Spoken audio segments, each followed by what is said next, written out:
Hi everyone. I'm so excited to be here today to tell you about my new Hamilton Beach toaster. Now you're going to say, toaster, big deal. No, it is big deal. Big deal. I had a toaster for probably over 35, 40 years, and I was convinced that I needed a toaster oven to make toast, and I got that. And I used it for baking some things, and I used it for toast sometimes. I didn't like how it came out. And so then I got an air fryer, and everybody goes, oh, use your air fryer for toast. No. Air fryers aren't meant for toast. I ended up with toasted, dried up bread is what it was, and one side of it toasted because I didn't have a heating element on the bottom of my air fryer. So only the top would toast, and then you'd have to flip it over to do the other side. And it's like, that's just too much effort for a piece of toast. So I decided to go out and get me a new toaster. And I decided on the Hamilton Beach. And Hamilton Beach is right here on the side. I was looking to see if it was on the front, but it isn't. Just on the side. And I got a Hamilton Beach because all of my small kitchen appliances are Hamilton Beach, from a mini food processor to a bean grinder, coffee bean grinder, to I had a toaster oven at one time of theirs, which I did like, but I didn't like the way it toasted. But I just needed to get a toaster again, okay, so I could get real toast. And this little guy, and look how small it is. That's my hand on it. That's all the bigger. Doesn't take up much real estate on your counter or in a cabinet. And it's just good. It's just, you need to go back to the basics sometimes. Too many bells and whistles doesn't cut it. So let's just take a little ride around this toaster. It has the button where you push down your toast, and I'll show you. I'm not going to push it all the way down, but that's how you push the toast down. But this has a nice dial. It goes from 1 all the way up to 7, as you can see.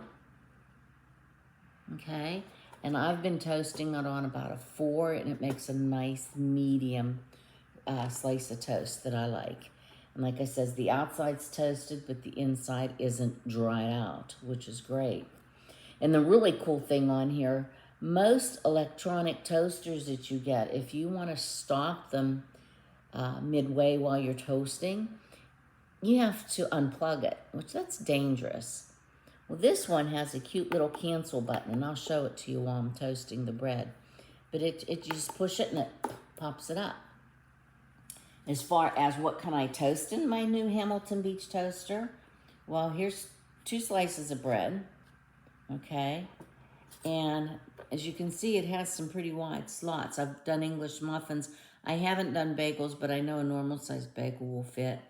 As far as a oversized bagel, I think you're gonna wanna test each one separately because some are bigger than others. But a thick slice of bread, as you can see, 2 slices of bread will fit in there.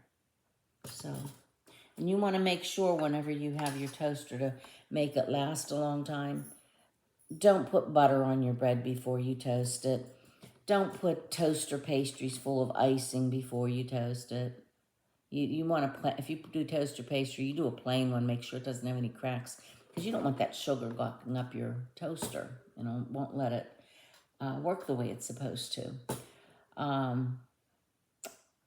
It's for bread. It's for toasting bread. It's for toasting an English muffin. And again, all of them just plain. So, I've showed you the outside. We took a tour of it. Not a whole lot to see because it's just a simple little toaster. So, I'm going to go plug this in.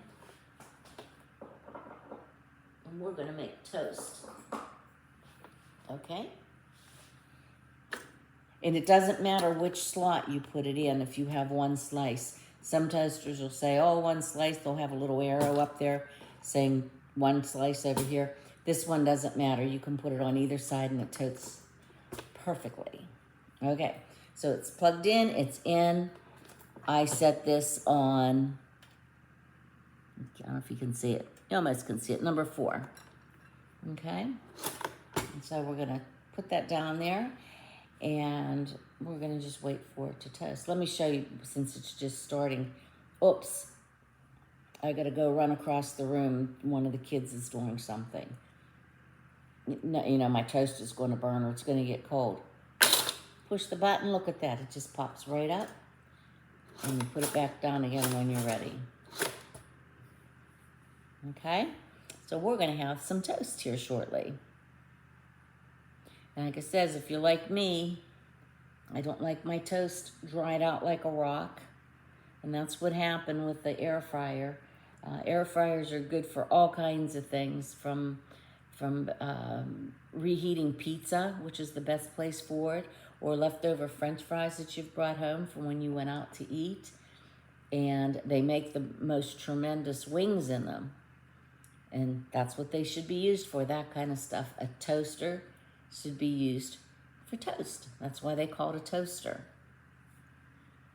Okay, let me see how much longer it's going to be. It doesn't take real long. It's pretty quick, I thought, for the time it takes. But again, I've been using a toaster oven and an air fryer for a while, so those took a very long time. It's the little wires inside are turning orange because they're heating it up. And whenever I'm done, I will show you on the back of it, part of the tour that we took of our toaster. It has a cute little tray on the back that you pull out to get the crumbs out, which is really nice because I've had ones where you had to flip the toaster upside down, release a thing, and drop the trap, and then you'd have toast crumbs everywhere. This one has a nice little tray that you can take out, take it over to your trash can or your sink, and wipe it out, get it clean, put it back in. If you use your toaster a lot, I'd say do that at least once a week. If you don't use it very often, well, you get away with, maybe you make it once a week, maybe once a month. You can put that on your to-do list to do at the beginning of the month. Okay, we're still making toast here. I love, love, love this toaster. I just wanted to share it with everybody. This is, I don't usually like whole wheat bread. Oh, look at that. That wasn't very long, was it? This is a whole wheat bread. Look at that. Whoops. Look at that. Perfect. That's on number 4. That's what toast is supposed to look like. Okay? And I promised you I would show you a little clean out. This wipes up real nice. I don't know. This is some kind of a nice plastic because it doesn't get hot. It's a little bit warm there, but not anything hot. Wouldn't melt anything, wouldn't burn you. This up here does get hot. You don't want to touch the metal on there. Okay, so I'm going to unplug this, which you should do. And if you look, see the back there? That says, it's backwards, but it says crumb tray. Okay? And all you do is pull that out. And look, I used it the other day and I didn't clean it out because I wanted to show you where the toast crumbs actually collected. Okay, and I'm just gonna brush these on my plate here. There you go. That easy. It's clean and it's ready to make more toast. Just like that. It's back in there. Okay? So, if you need a toaster, you need a gift that's not majorly expensive. Something simple, not a lot of bells and whistles. This little Hamilton Beach toaster is the perfect thing for somebody that just moved into an apartment, a shower gift. Everybody can use a toaster. Even if they've got an air fryer, they still need a toaster, trust me. You'll want to go back to a toaster once you've had a slice of toast that's real toast. Okay? So thank you for watching, and I hope you get a toaster too, and you love it as much as I do.